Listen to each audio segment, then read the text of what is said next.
at the moment of death, you see Malakal Maut. And you'll be like, oh my God, who is this coming to me? Who is this? Somebody stop this one. Wait a minute, no, you can't hear, you guys can't hear me anymore. Hello, hello, hello. But now your hands aren't moving. And he's coming. Nothing you can do. And when he takes the ruh from the body, the soul coming out, for the one who was evil, it is so excruciating, it's the worst imaginable pain in the world. The pain of being born is remembered by the mother. The pain of dying is remembered by the son. And what will you do? But for the one who was good, the one who obeyed Allah, believed in Allah, did amal salihat, for him it will be easy. No more than just like you get stuck with a pin. Easy. But then what? Now the questions. Who is your Lord? And you said, well, I already know it's Allah. That might be true if you really worshipped Allah alone without partners. But if there was anything in what you were saying it's not true, then you won't be able to say it. If the person was saying it but not really doing it, it won't benefit them. Only ikhlas. Surah Ikhlas. You know Surah Ikhlas? Read it. This is the belief of the real Muslim. He knows Allah has no partners.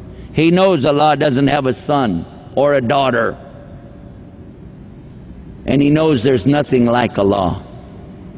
This is the Iman in Allah. And then, what will happen? You say, Allah is my Lord. The next question. What was your deen? Not religion. Deen. Deen means what you did with your life. Did you get up in the morning early and pray your Fajr on time, mashallah? And you stopped your work for Dhuhr, mashallah. Asr came and you stopped, mashallah. Maghrib and Isha on time in the masjid, mashallah. This was your deen. You fasted properly in the month of Ramadan and you paid the zakat. Alhamdulillah. And Hajj, mashallah. And you were good to the orphans, the yatim and the miskeen, the impoverished and the poor. You helped them. You took time from your busy schedule of piling up money to take some time to help the poor, to help the orphans. And you stayed away from people who were gossiping and backbiting and making ghibah. You stayed away. You said, I don't want any of that. I don't want to talk about people. You obeyed Allah and His Messenger and those in authority over you. Now I saw some brothers said, huh? That's in the Quran, brother. Allah put people in authority over us. We have no choice but to obey Allah, His Messenger, and those in authority. Alhamdulillah, we find here in Malaysia very good brothers that understand this deen. But in other places in the world, they didn't understand it. And when they began to rebel against their Muslim leaders, Allah took them away and gave them worse. And when they rebelled against them, they got worse. And they keep rebelling until a whole entire Muslim population is actually in a prison in their own country, because they keep rebelling against Allah and His Messenger and their leaders. What is your deen? What are you doing with your life? How do you spend your time? Dhikr of Allah or SpongeBob SquarePants? How do you spend your time? Reading the Quran or watching the sports? How did you spend your time? What did you do with your time that Allah gave you? That was your deen. And the third question, who was your prophet? And you say, I know that, that's going to be real easy. Oh, really? Actually, that's going to be one of the hardest of all after we got past these other two, because now it's still a question. Why would that question be there?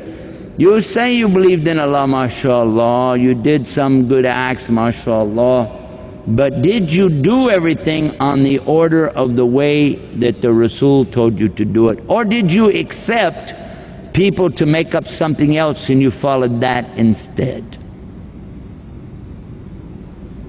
And I've been in some countries where you cannot believe the things that some Muslims do, and when you try to correct them, they say, oh, but this is what we've always done. Our fathers before us, they did the same thing.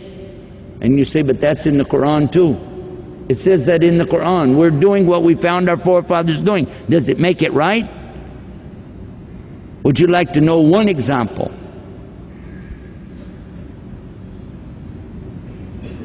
The Jews, the children of Israel, before us, they worshipped Allah.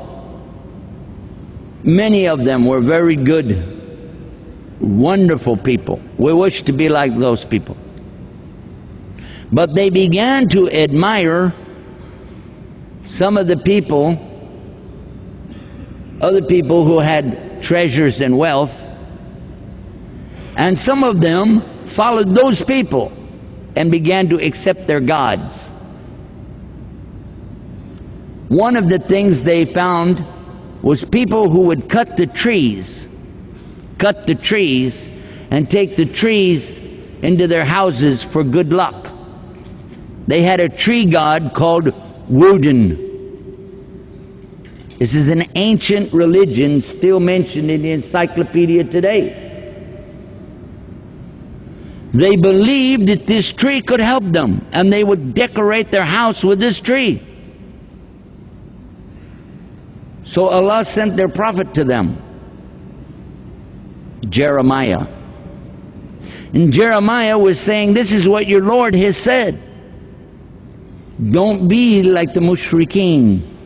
Don't go into the forest. Don't cut the tree. Don't take it into your house. You carry it on your shoulder. It cannot hurt you. It cannot benefit you. Don't do it. It's in Jeremiah chapter 10, verse 6, 7, 8. Read it. In the Bible, Old Testament. Don't do it. So when we come to the Christians, when I was a Christian and I said, guys, we have in our book, we're not supposed to do this. And they say, oh, you're just too strict. We're having fun. This is what we all do. This is what our fathers did before. It's no big deal. I said, but it says not to do it. Why are we doing it? Some of them listened. Most of them laughed. But the leaders of them, the ones selling the trees and making the money, they accused us. You know what they said? You're fundamentalists. Exactly what they said. Now in Islam, when our teachers come to us and they tell us, please, don't follow the way of disbelievers.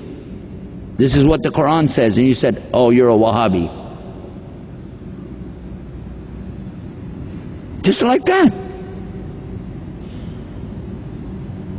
You've been warned. Right now, it's going on here.